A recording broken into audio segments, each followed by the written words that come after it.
விழுப்புரம் மாவட்டத்திலேருந்து வந்திருக்கிறேன். நான் ஒரு சிறு குறு விவசாயி. நான் ஏற்கனவே ரொம்ப கஷ்டத்தில் விவசாய குடும்பத்தில் தான் பிறந்தேன். விவசாய குடும்பத்தில் தான் எங்கள் சொந்தக்கார இடத்துக்கு என்னை கட்டி கொடுத்துட்டாங்க. எங்கள் வீட்டுக்காரர் சுத்தமாக படிக்கலை. நான் 5வது வரைக்கும் தான் படித்தேன். நான் ரொம்ப குடும்பத்தில் கஷ்டத்தை ரொம்ப அனுபவித்தேன். ஏற்கனவே எனக்கு 3 பசங்க பிறந்தது, 2 பொண்ணு 1 ஆண். அவங்கள வச்சுன்னு எப்படி பாதுகாப்பு பண்ணுறது, எப்படி படிக்க வைக்கிறது, நம்ம வாழ்க்கையில் எப்படி முன்னேறதுன்றது ரொம்ப வருத்தத்தோடு இருக்கிறப்ப எங்கள் எம்எஸ்ஆர் ஆஃபீஸ்லேருந்து குழுக்கள் ஆரம்பிக்கிறீங்களான்னு சொல்லிட்டு எங்கள் கிராமத்தில் கேட்டாங்க.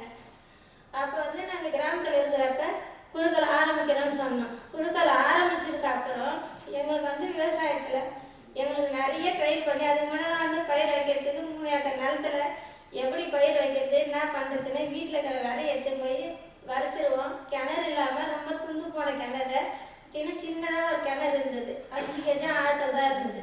அந்த 5 kg ஆழத்தில் கொஞ்சம் தண்ணி தான் இருந்தது. அந்த தண்ணியில் காகாணி அரகாணி தான் பயிரிடுவோம். மீதி நிலம் பூரா மானாவாரி பயிரிடுவோம். அந்த மானாவாரி பயிரிடுறது கூட எங்களுக்கு காசு இல்லாமல் ரொம்ப வருத்தத்தில் பயிரிட்டுன்னு இருக்கோம். மழை பெஞ்சா இருக்கிற நிலத்தில் வச்சு பயிர் அறுவடைக்கு வரும்.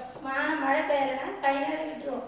அந்த கிணத்துல இருக்கிற தண்ணியில் அந்த 3 ஏக்கரில் காகாணி அரகாணி தான் அறுவடை பண்ணி எடுத்துன்னு வரும்.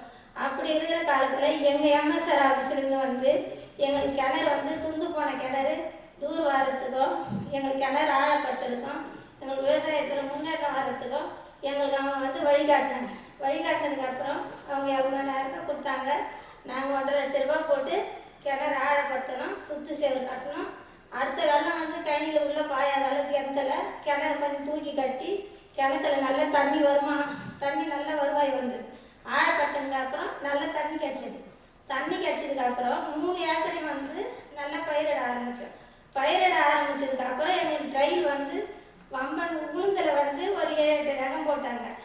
மணிலாவில் 6-7 ரகம். நெல்லுலேயும் அதே மாதிரி எல்லா ரகத்தையும் போட்டு எங்கள் ஊரில் ட்ரெயின் பண்ணி கற்றுக் கொடுத்தாங்க. கற்றுக் கொடுக்குறப்ப நாங்கள் இப்படி பயிரில் கஷ்டப்படுறோமே, கற்றுக் கொடுக்குறப்ப நாங்கள் போய் ஆர்வமாக கற்றுக்கணும்னு சொல்லிட்டு நானும் போய் கற்றுக்குவேன்.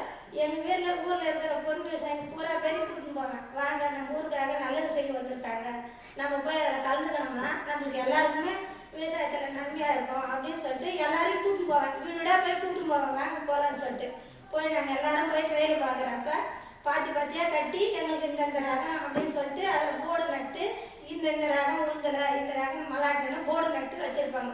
அந்த போர்டை பார்த்துட்டு சார் சொல்லி கொடுப்பாங்க, இந்த ரகம் இப்படி இருக்குதுன்னு சொல்லிட்டு. அப்போ ரகம் பார்த்து இருக்கிறப்ப உளுந்தலை வம்பன் 8, வம்பன் 4. இதை எங்களுக்கு உளுந்தலை நல்லா மண்ணுக்கு கொத்தாக காய்ச்சிருக்குது ட்ரெயின் போடுறப்ப. மலாட்டில் விஆர் 1, விஆர் 2. அதுவும் ஒரு செடிக்கு 31 மூட்டை அளவுக்கு 1 ஏக்கருக்கு இப்போ ஈல்டு எடுக்கிறோம். அதுக்கு முன்னெல்லாம் உளுந்தில் 1/2 மூட்டை 1 மூட்டை எடுக்கிறதே எங்களுக்கு ரொம்ப பெரிய விஷயம். அது கிடைக்காது. மானம் பார்த்தா பூமி வந்தது கிடைக்காது. மல்லாட்டியில் 4 மூட்டை 3 மூட்டை ஒரு செடிக்கு 1 மல்லாட்டு தான் இருக்கும், 2 மல்லாட்டு இருக்கும். அதை பிடிங்க ஆஞ்சி எடுத்தோம்னா 4 மூட்டை 5 மூட்டை தான் வரும் 1 ஏக்கருக்கு. அப்போ ஈல்டே வராது. நெல்லில் 5 மூட்டை 10 மூட்டை.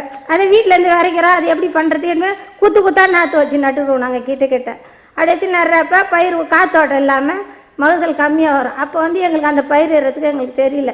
சாமிநாதன் ஃபவுண்டேஷன் வந்ததுக்கப்புறம் எங்களுக்கு ட்ரைல் போட்டு கற்றுக் கொடுத்து விவசாயத்தில் இப்படி தான் பண்ணணும், இப்படி தான் முறையாக செய்யணும் அவங்க கற்றுக் கொடுத்த பிறகு எங்கள் நல்ல ஒரு விவசாய உற்பத்தியாளர் கம்பெனியில் தரமான விரையை எங்களுக்கு வாங்கி கொடுத்து பயிரிட சொன்னாங்க. பயிரிட்டு நல்ல ஈல்டு எடுத்து வரப்போ நாங்கள் கமிட்டிக்கு போவோம் எடுத்துக்கின்னு விற்கிறதுக்கு. கமிட்டிக்கு போனால் அவங்க வியாபாரிக்கு என்ன பண்ணுவாங்க, லாட்டு குத்திட்டு போயிடுவாங்க. போன உடனே லாட்டு குத்திடுவாங்க.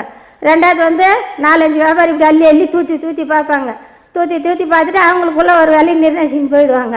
நம்மக்கிட்ட இந்த வேலை தான் சொல்ல மாட்டாங்க. நாங்கள் போய் அங்கேயே உட்காந்து கிடப்போம்.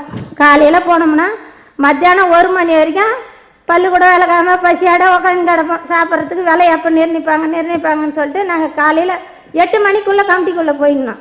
அதனால் வெடி வீட்டிலேருந்து 4 மணிக்கு 5 மணிக்கெல்லாம் ஏற்றின்னு போயிடுவோம். பொருளை ஏற்றிமே போட்டு உக்காந்துங்கன்னா 1 மணிக்கு இது மாதிரி செவத்தில் ஒட்டிடுவாங்க வேலையை.